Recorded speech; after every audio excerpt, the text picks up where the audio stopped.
गायन कौन सा है? श्रीमत पर चलने वालों की निशानी सुनाओ।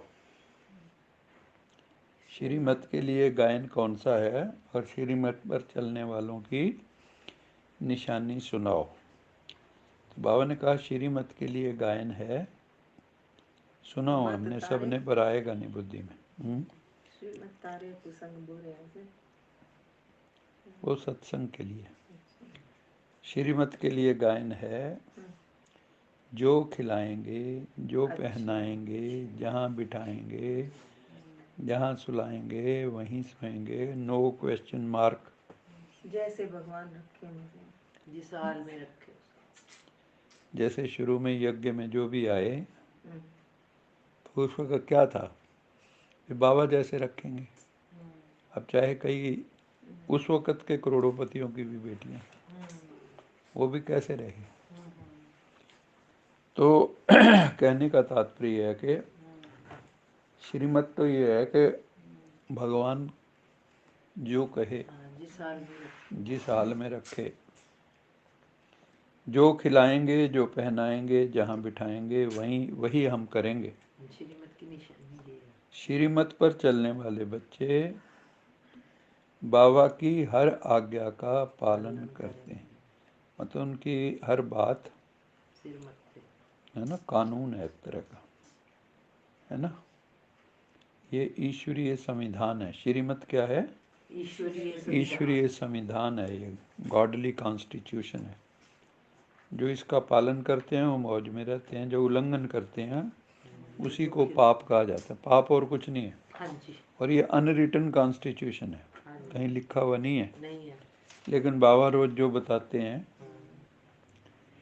कि श्रीमत पर चलो, तो उस बाबा कहता है उस चीज़ का आज्ञा समझना चाहिए कि ये प्रभु की आज्ञा है, ये अध्यादेश जारी हो गया है।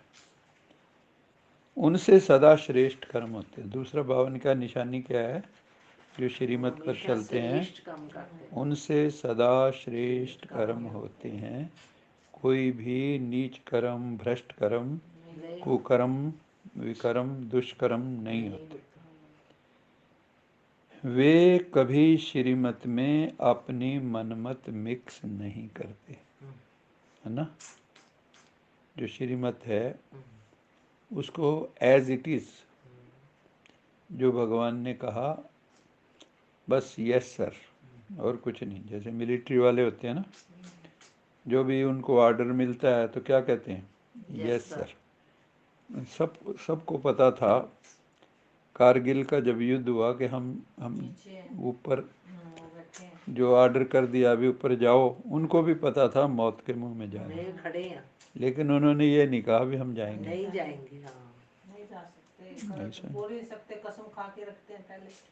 हाँ, तो वही बात है कि भगवान भी तो हमारा कमांडर इन चीफ है, उसका ऑर्डर भी तो ऑर्डर है ना। और हम कितना सब उल्लंघन करते हैं उसका, इसलिए संपूर्ण बनते नहीं। तो बाबा कहता है दूसरी जो ऐसी आत्माएं होती हैं श्रीमत पे चलने वाली, उनमें राइट और रॉन्ग को परखने की समझ भी होती है, इसलिए राइट कर्म ही करते हैं, वो रॉन्ग कर्म नहीं करते। जब आप योग में बैठते हो ना, मन शांत हो जाता है, और जब भी मन शांत होगा आपके निर्णय ठीक होने लगते हैं। जब आप उत्तेजित हैं तो आपका कभी भी निर्णय ठीक नहीं होगा। जैसे पानी बॉयल कर रहा है, उसमें आप अपनी शक्ल नहीं देख सकते। ऐसे मन जब आपका बॉइलिंग पॉइंट पे, अब उबल रहे हो आप, तो उस वक़्त राइट निर्णय हो ही नहीं सकता। तो इसलिए बाबा कहते हैं कि हमेशा शांत रहो, अपने स्वधर्म में टिको, ताकि राइट और रॉन्ग का बोध बना रहे, और फिर तुम राइट करते रहो। और राइट करोगे तो राइटियस वर्ल्ड में चले जाओगे। देखो मुझे उसके ध्यान आ रहा कि देख कोर्स करना था उसने, और मैंने उसको कहा था एक दिन, मैंने कहा देखो तुम्हें तो बाबा ने बुला के एकदम देख लो सर, है ना, एक तरह से बुलाया ही है। मुश्किल से महीना आई होगी, हाँ मुश्किल से, हाँ, मतलब महीना पहले कोर्स किया दीदी, ज्यादा हाँ, लंबा टाइम नहीं, नहीं, कोई नहीं, उसकी डेथ से सब पहले, हाँ, एक महीना। अब उस चीज को भी 10-12 दिन तो हो ही गए ना। हाँ 14 दिन हो गए हिसाब से। तो जो है मैंने कहा देखो तुम्हें भगवान बाबा ने मिल गए कैसे और एक दिन नहीं आना था तो बताने आई मैं नहीं आना है और कहती है अब तो मैंने आना ही है। तभी तो हम लोगों को हैरानी हो रही थी।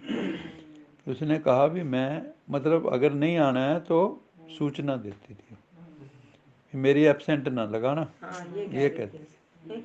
तक मैसेज भी है उसमें। श्रीमत पर सदा श्रेष्ठ कर्म करने हैं, दूसरों की मत के प्रभाव में नहीं आना है, न मनमत न परमत, है ना।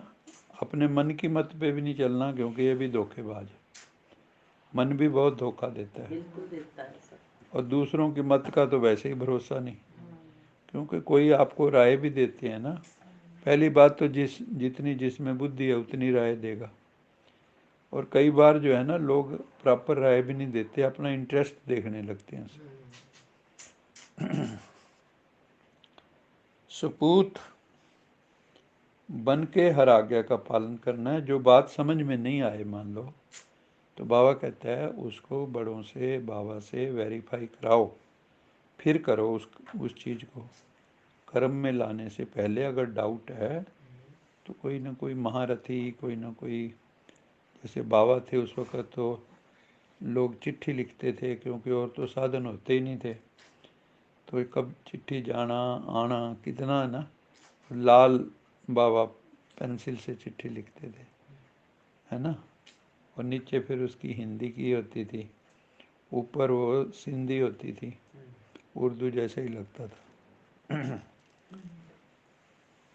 देखी हमने बाबा की लिखी चिट्ठी ना। सदा इसी नशे